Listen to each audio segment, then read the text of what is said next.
노동의 대가로 급여를 받는 것은 정당한 권리입니다. 내가 일한 만큼, 내가 결과를 낸 만큼 적절한 보상을 받는 것은 너무나 상식적인 일이죠. 하지만 모든 사람들이 노동의 대가를 정확하게 받는 것은 아닙니다. 그 때문에 많은 노사 갈등이 생기기도 하죠. 예를 들어 100만 원의 월급을 받는 사람이 급여에 불만이 생겨 월급 인상을 요구한다고 할 때 회사 입장에서는 그 사람의 생산성에 대해 생각하게 됩니다. 정당한 요구인지 정말 회사에 그만큼 기여하는지 판단하게 되죠. 그리고 그 사람이 회사에 꼭 필요한 인재라면 급여를 인상해 줄 수도 있습니다. 하지만 회사 입장에서 다른 대체 인력을 쉽게 구할 수 있다면 급여 인상을 받아들이지 않을 가능성이 큽니다. 급여에 불만이 생긴 노동자는 불만을 안고 회사를 계속 다니거나 아니면 퇴사하거나 하는 선택을 하게 될 것입니다. 냉정하지만 이게 노동시장의 현실이죠. 하지만 이런 노동시장의 현실이 적용되지 않는 곳이 있습니다. 그곳은 바로 재건축 현장입니다.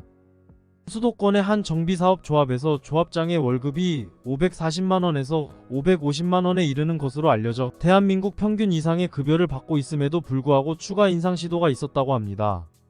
이러한 소식에 조합원들은 격렬하게 반발하고 있는 상황입니다.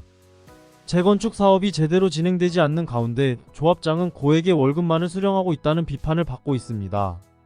조합원들 사이에서는 이러한 급여 문제가 큰 논란이 되고 있으며 특히 재건축 사업의 지연으로 인해 모든 조합원들이 경제적 어려움을 겪고 있는 상황에서 급여 인상이 추진되고 있다는 사실에 더욱 분노하고 있습니다.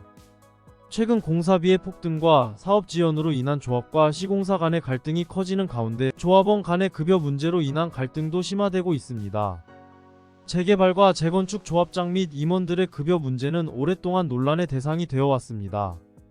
조합원들은 고통을 겪고 있는 상황에서 조합장 및 임원들의 급여 인상 추진은 공동의 어려움을 공감하지 않고 오로지 자신들의 이익만을 추구하려는 태도로 비춰져 큰 반발을 사고 있습니다.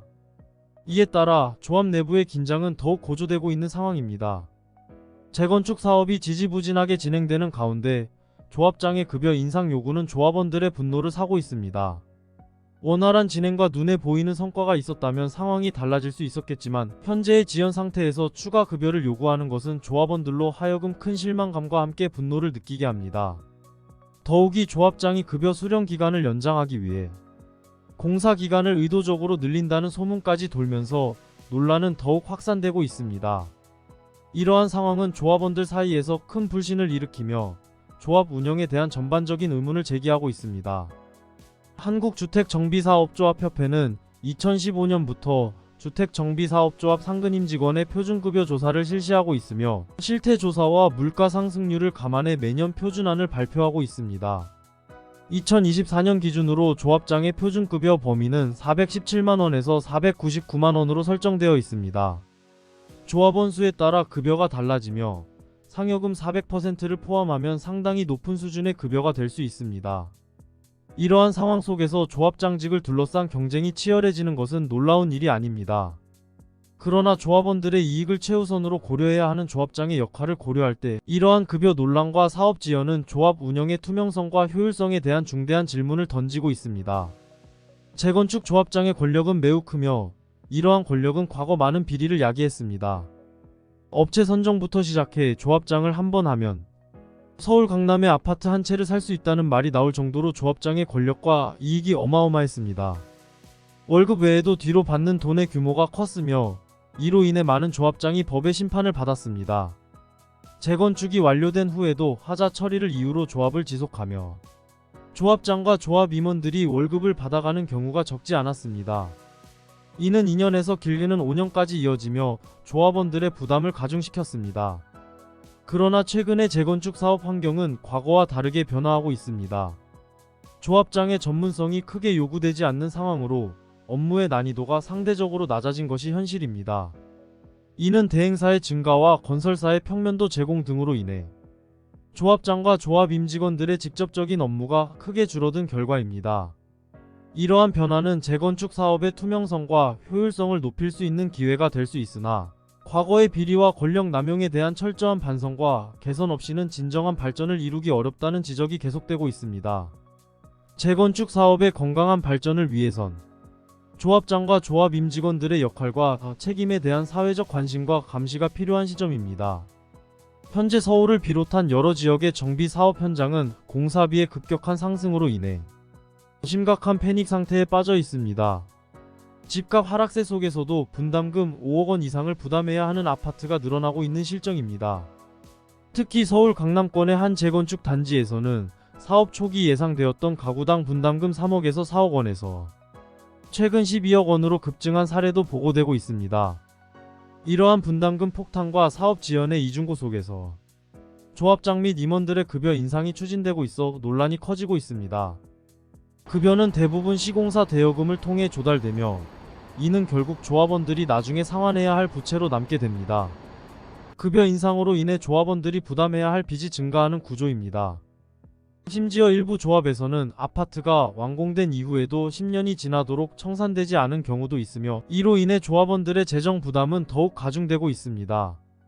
청산 과정의 지연은 아파트 주인들의 관리비 부담을 낮추는 데 있어 큰 장애물로 작용하고 있습니다.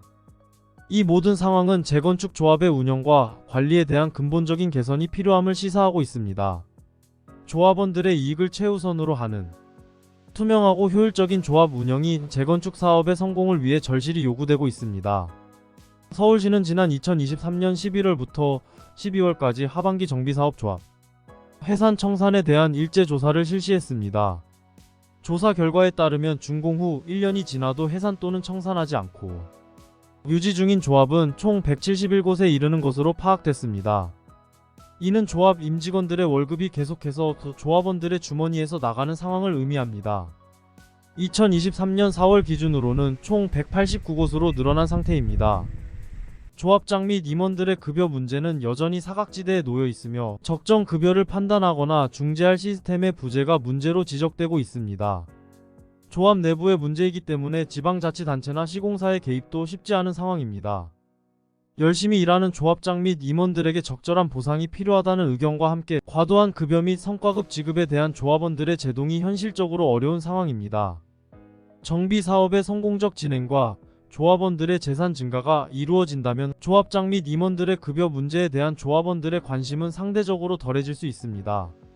하지만 현재와 같은 부동산 시장 불황과 정비 사업의 진행, 어려움 속에서 조합장과 임원들에게 큰 금액을 지급하는 것에 대한 부정적인 시각이 지배적입니다. 이러한 문제를 해결하기 위해서는 몇 가지 방안이 필요합니다. 우선 조합 운영의 투명성을 강화하기 위해 조합장 및 임원의 급여와 관련된 정보를 공개하고 조합원들의 감시를 강화해야 합니다. 또한 급여 인상과 관련된 결정에 조합원들의 의견을 반영할 수 있는 시스템을 마련해야 합니다. 정부 또는 지방자치단체가 조합 운영에 대한 지침을 마련하고 감독하는 역할을 강화하는 것도 중요합니다. 이를 통해 과도한 급여 수령 및 장기간 조합 운영 문제에 대한 감시와 규제를 강화할 필요가 있습니다. 끝으로 조합원들의 이익을 최우선으로 하는 시스템 구축이 요구됩니다. 이는 조합 운영의 효율성을 높이고 조합원들의 경제적 부담을 줄이며 재건축 사업의 건전한 발전을 촉진하는 데 기여할 것입니다. 조합 내부의 문제뿐만 아니라 사회적 관심과 법적 대응도 필요한 시점입니다. 이를 통해 정비 사업의 성공적 진행을 도모하고 조합원들의 재산 증가를 실현할 수 있을 것입니다. 이번 영상은 여기까지입니다. 구독과 좋아요는 영상 제작에 큰 힘이 됩니다. 감사합니다.